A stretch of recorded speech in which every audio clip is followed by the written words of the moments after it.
नमस्कार। Diary time के आज के खास कार्यक्रम राजनीतिक आकलन में आप सभी का स्वागत है।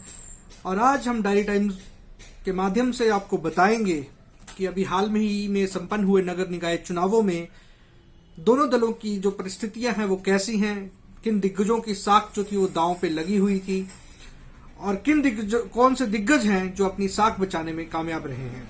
तो आइए शुरुआत करते हैं। सबसे पहले मैं आप सभी को ये बता देना चाहता हूं कि हिमाचल प्रदेश में अभी 10 जनवरी को जो था नगर निकाय चुनावों का परिणाम आ चुका है, जहां पे 29 म्युनिसिपल काउंसिल्स के लिए चुनाव हुए थे, वहीं साथ में 21 नगर पंचायत के लिए भी वोटिंग हुई थी। इस हिमाचल प्रदेश में शहरी निकाय के चुनावों में 76% से अधिक लोगों ने अपने मत का प्रयोग किया। साथ ही कुल मिला के कहा जाए तो 2.6 लाख लोगों ने अपना वोट जो था वो डाला। वहीं यहाँ पे जो था 394 कुल वोट जो थे वो नगर निकायों में थे और टोटल कैंडिडेट जो थे वो लड़ रहे थे 1174 कैंडिडेट जो थे वो अपना जो भाग्य आजमा रहे थे इन चुनावों में। वहीं जिला कांगड़ा में कैंडिडेटों की संख्या सबसे अधिक थी। अब चुनाव परिणाम आने के बाद जो था वो स्थितियां जो थी वो काफी जो है वो भिन्न नजर आ रही हैं, क्योंकि दोनों ही पार्टियों के दिग्गज नेतागण जो हैं वो ये दावे कर रहे हैं कि उन्होंने इन चुनावों में अधिक से अधिक उनके ही समर्थक या प्रत्याशी जीते हैं। जहां तक बात की जाए मुख्यमंत्री जयराम ठाकुर जी की, तो उनका कहना है कि भारतीय जनता पार्टी ने 80% से ज्यादा सीटों पर विजयी हासिल की है। वहीं कांग्रेस के प्रदेशाध्यक्ष कुलदीप सिंह राठौर के अनुसार 75% से अधिक सीटों पर कांग्रेस के उम्मीदवार विजयी हुए हैं। अब आपसे शुरुआत करते हैं यहां कुछ नगर निकायों, नगर पंचायतों से, जहां पे जो पंचायतें, जो नगर परिषदें जो हैं, जो कांगड़ा से संबंध रखते हैं और कांगड़ा को जो है वो हिमाचल की राजनीति में सत्ता हासिल करने का द्वार समझा जाता है। तो आइए शुरुआत करते हैं कांगड़ा से। कांगड़ा जिले में नूरपुर की बात की जाए, बैजनाथ पपरोला की बात की जाए, ज्वालामुखी की बात की जाए, जवाली की बात की जाए, देहरा की बात की जाए, तो आप सभी को ये बताना चाहता हूं कि डायरी टाइम के माध्यम से डायरी टाइम ये आपके सामने लेके आई है कि यहाँ पे स्थितियां जो हैं वो एक तरह से कहा जाए तो कई दिग्गजों की साख को राजनीतिक तौर पर हल्का नुकसान भी पहुंचा है और कई दिग्गज अपनी साख बचाने में कामयाब भी रहे हैं। जिला कांगड़ा में जब बात की जाए ज्वालामुखी की, तो वहां पे कांग्रेस ने एक तरफा जीत हासिल की है। बात की जाए नूरपुर की, तो नूरपुर में भारतीय जनता पार्टी ने एक तरफा जीत हासिल की है। बैजनाथ पपरोला की स्थिति स्पष्ट नहीं है अभी तक। जिला कांगड़ा में ही कांगड़ा की बात की जाए, तो कांगड़ा से विधानसभा की बात की जाए तो वहां पे कांग्रेस विजयी रही है। नगरोटा में भारतीय जनता पार्टी विजयी रही है।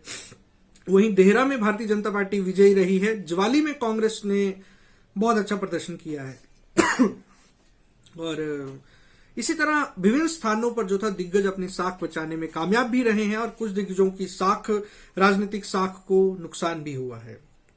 वहीं अगर बात की जाए मुख्यमंत्री के गृह जिले मंडी की, तो मंडी जिले में जो था मुख्यमंत्री के कार्यक्षेत्र, उनका जो है गृह जिला है, वहां पे थोड़ा सा भारतीय जनता पार्टी को हल्का सा नुकसान भी हुआ है।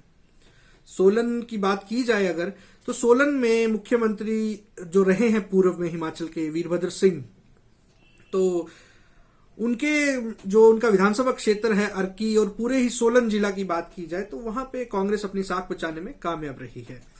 वहीं शिमला में भी जो है कांग्रेस काफी मजबूत पार्टी के तौर पे उभरी है और भारतीय जनता पार्टी को वहां पे नुकसान उठाना पड़ा है। वहीं अगर कुल्लू, चंबा, ऊना, बिलासपुर और सिरमौर की बात की जाए तो गोविंद सिंह ठाकुर, हंसराज विधानसभा उपाध्यक्ष, सतपाल सिंह सत्ती, अपना रामलाल ठाकुर हो गए और जो है जेपी नड्डा जो भाजपा के राष्ट्रीय अध्यक्ष हैं, साथ ही राजीव बिंदल और सुखराम चौधरी की साख भी दांव पर थी। लेकिन कहीं ना कहीं ये दिग्गज अपनी साख बचाने में कामयाब रहे हैं। कांग्रेस पार्टी के दिग्गज नेता जो हैं रामलाल ठाकुर, वो बिलासपुर में इतना अच्छा प्रदर्शन नहीं कर पाए हैं। बिलासपुर जिला में घुमारवीं में जो चुनाव परिणाम है वो दोनों ही पार्टियों के लगभग बराबर है और जो सत्ता की चाबी है वो निर्दलियों के हाथ में है। वहीं ऊना की अगर बात की जाए, ऊना जिला की, तो सतपाल सिंह सत्ती 2017 विधानसभा चुनाव हार गए थे, लेकिन इन चुनाव परिणामों की बाद स्थिति जो है वो काफी भिन्न नजर आ रही है। वहीं अगर हिमाचल प्रदेश के पूर्व मुख्यमंत्री प्रेम कुमार धूमल की अगर बात करें तो हमीरपुर में भी भारतीय जनता पार्टी का प्रदर्शन बुरा नहीं है। जहां पे हमीरपुर शहर में जो है वो भारतीय जनता पार्टी विजयी हुई है, वहीं नादौन में सुखविंदर सिंह सुक्खू जो कांग्रेस के भूतपूर्व प्रदेशाध्यक्ष रहे हैं, वहां पे भी भारतीय जनता पार्टी ने जीत हासिल करके चौंकाया है। वहीं यहां कुछ दिग्गजों को जो है वो काफी राजनीतिक तौर पे झटका भी लगा है, क्योंकि शाहपुर में जो है वर्तमान मंत्री जो है सरवीन चौधरी भारतीय जनता पार्टी की हिमाचल प्रदेश में, वो उनके ही वार्ड से ये जानकारी आ रही है कि उनका ही वार्ड में भारतीय जनता पार्टी का उम्मीदवार जो है वो चुनाव हार गया है। हमीरपुर में विधायक नरेंद्र ठाकुर का जो वार्ड है, वहां से भारतीय जनता पार्टी उम्मीदवार की हार हुई है। और मंत्री घुमारवीं बात की जाए, मंत्री जो गर्ग जो मंत्री हैं, खाद्यापूर्ति मंत्री हिमाचल प्रदेश के, उनका भी जो प्रत्याशी है भारतीय जनता पार्टी का, स्थानीय उनके ही वार्ड से चुनाव हार गया है। वहीं राजीव सहजल जो हैं, जो हिमाचल प्रदेश सरकार के कैबिनेट मंत्री हैं, तो उनके विधानसभा क्षेत्र में आने वाली परवाणु नगर निकाय में जो है वहां पे कांग्रेस पार्टी ने बाजी मार के जो है राजीव सहजल को भी चौंकाया है।